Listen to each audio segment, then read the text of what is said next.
What is going on, you guys? My name is Seapeekay, and today I am bringing you a different kind of thing because basically what you're going to see in the background is some speed builders footage.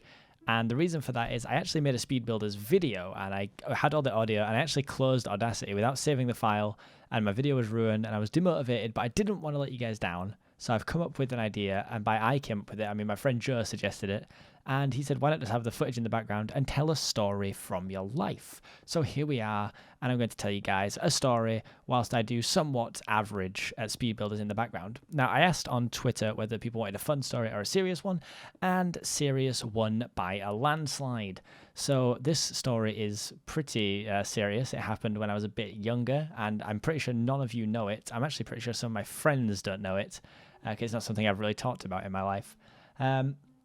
So let me start back from the start of the story. So I was about 12, I think. And when I was 12, I actually lived in Scotland. So I lived in England when I was born for about 5 or 6 years.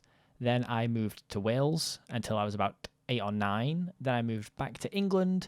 And then when I was about 11 or 12, I moved to Scotland. And at first, I lived in a place called Grangemouth.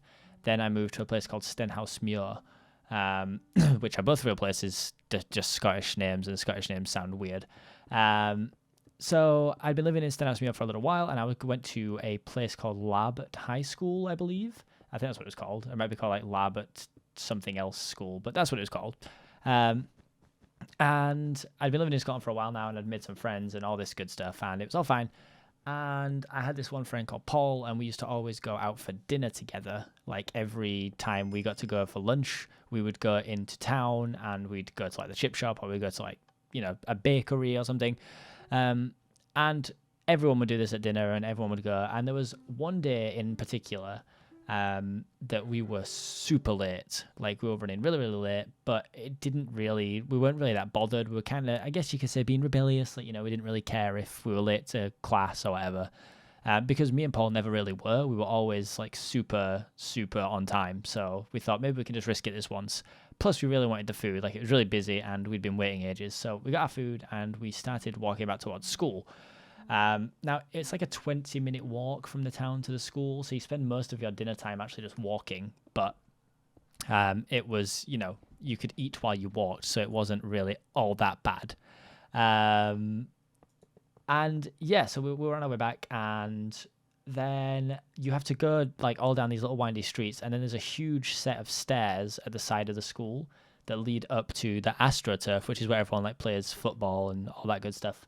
And this is like a normal route. We take this route every single day, and I actually only lived like 2 or 3 minutes away from the school, so I was super close to home at all times anyway. Now this was a little weird because like basically as we were walking back, we noticed that there was a car sort of following us as such, but then when we were like 12 or 13 maybe, and you don't really pay that much attention to that kind of stuff, I don't think. Like, when was the last time you really watched how far a car was following behind you? Like, you don't really pay attention to it. And then as we got to, like, the bottom of the steps almost, this car, like, pulled up to us, and he wound the window down. So, me being the polite soul I am, just assumed that he wasn't from around here, or he wanted directions, or something along those lines. And so I went across, like, not across to the window. He was already parked, like, really close to us. And he shouted something across. So I was like, oh, what's up? What's wrong? Do you need directions? And he basically, like, he leant across. There was someone in the back seat. And he said, like, oh, come to the window. So I went towards the window a little bit. But again, despite being polite, I'm also a massive scaredy cat. So I was also being very cautious at this point. And as I went across, he reached into the glove compartment of the passenger seat, and he said, like, I need you to get in the car. So I was like, what? And me and my friend was sort of stood there, and he said, I need you to get in the car now. And he had one hand in a glove compartment. So obviously I'm panicking because I'm like, what the hell's going on? For a start, this guy is trying to get me in his car. Like, legit, this is really happening. What the hell? Secondly, he's got his hand in the glove compartment and I can't see in there. So in my head, I'm like, that could be anything. So it could be like a gun, it could be a knife, it could be God knows what. So I'm panicking at this point. And instantly my reaction to when he said it the second time was literally just to sprint as quick as I could. I just set off running, because at that point it freaked me out a lot. So I set off running, and then I looked back round, and my friend Paul was still just stood there, kind of like, I think like there's something in life called fight or flight, basically, and I think his body reacted really badly to the shock of being asked something like that. So this guy had legit just tried to kidnap us, basically. And he was just stood there. So I was screaming at him to start running because I didn't know if they were going to get out of the car or whatever. So then he eventually realized what was going on and ran. And the car sort of followed us a little bit, but we managed to get up the stairs. And there's no way that, a car would get up there. And it kind of took a little while to settle in. Like, we're already super late to class. And it was kind of weirdly traumatic because I don't think either of us really registered what had happened. I mean, the chances of that are literally astronomical. So we kind of didn't really talk on the walk back to school, like the little bit that was left. And we went straight up to like our class, and our teacher asked where we'd been. So we asked if we could speak to the teacher outside, because obviously this isn't something we wanted to parade around that this had happened. And we talked to I think it was our science teacher. I think we were late to science. And we talked to our science teacher, and our science teacher was actually a police community support officer on like the weekends. So this person already had ties with the police. So we explained what happened, and he fully freaked out and was like, this is like really serious, because I don't think we'd really realized what had gone on. At this point, like the shock had set in, and like Paul was just like a mess. Like he didn't handle it at all, which is understandable. I'm not saying anything bad about him. I think once it really set in what had happened, it kind of freaked him out a lot. So we had to literally sit at school while we waited for like our families to get in and stuff. And then it got really weird because like the police had to come, and we had to give like official statements, and they asked us to try and describe him. And I gave what I thought was a pretty good description. I mean, I knew there was a guy in the front who weirdly I didn't pay that much attention to.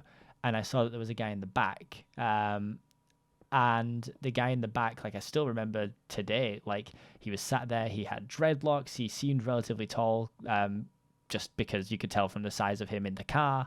And I gave like just the most accurate description I could, despite the fact that this was the weirdest thing that has ever happened in my entire life. And then they were like, obviously, I mean, we didn't have to stay at school. That would have been ludicrous. So we got sent home. And I actually took like a few days off school just because, like, not because I was necessarily worried about anything like that happening again, but because I just couldn't be bothered with like all the questions that would no doubt come from everyone that wanted to know what the hell was going on or what happened. Because you know how schools are. As soon as they catch on to anything, it just gets dragged around, and that's it. You've got to answer for it, or it's going to be just people are going to get rumors, and then it's going to get ridiculous.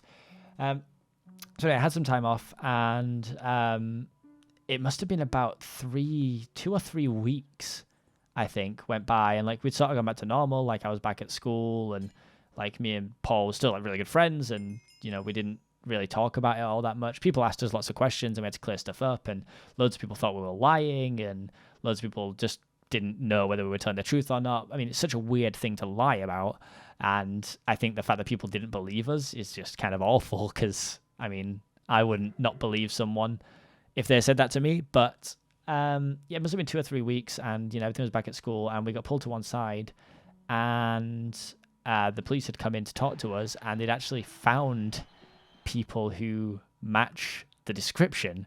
And I was like, that seems crazy. He's like, we've got them in for questioning right now. We're going to be, asking you some more things and all this stuff.